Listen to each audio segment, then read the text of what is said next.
Hey everyone, and welcome back. Today, I want to share something a little different. A personal journey that might resonate with some of you who are navigating the ups and downs of recovery. Specifically, I'm talking about tackling a significant chunk of time on an indoor bike 2.5 hours, to be exact, while dealing with plantar fasciitis. When I first heard the recommendation, honestly, my mind did a little flip. 2.5 hours on a bike with plantar fasciitis? It sounded like a recipe for disaster, or at least a whole lot of discomfort. But here's the thing about recovery, it often asks us to push our boundaries in ways we didn't anticipate. And sometimes, those challenges lead to unexpected breakthroughs. The key, I discovered, wasn't just about enduring the time, but about approaching it with a strategic and mindful mindset. It started with ensuring my bike setup was absolutely perfect. Every adjustment, from saddle height to handlebar position, was crucial.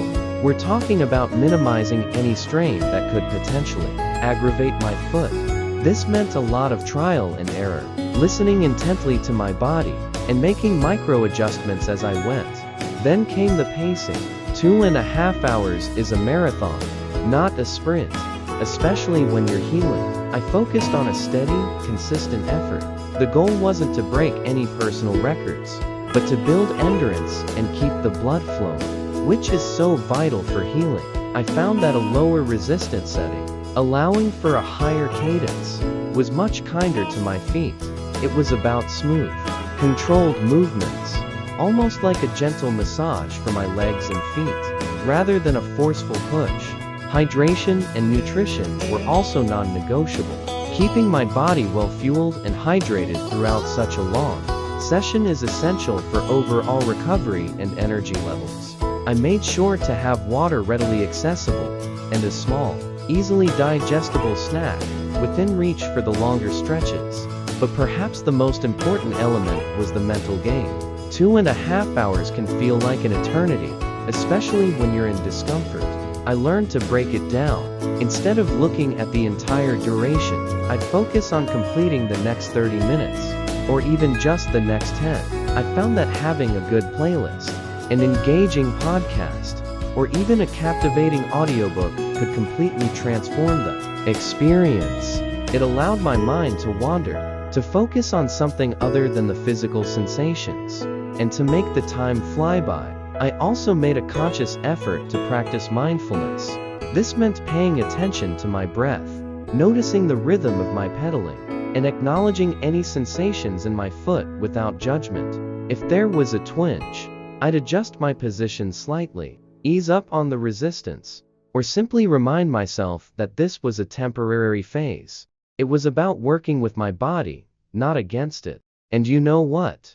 It worked. Slowly but surely, those 2.5 hour sessions became less daunting and more empowering. I started to feel stronger, my endurance improved, and most importantly, my plantar fasciitis began to heal. It wasn't a magic bullet, of course. It was a consistent, dedicated effort, coupled with patience and a willingness to adapt.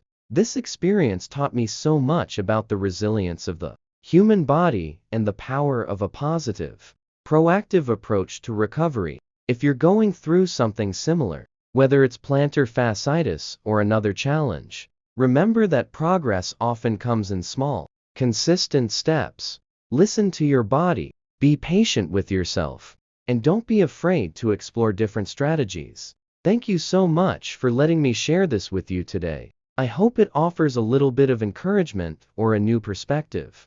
If you found this helpful, please consider following along for more insights and journeys. Wishing you all the best in your own paths to wellness.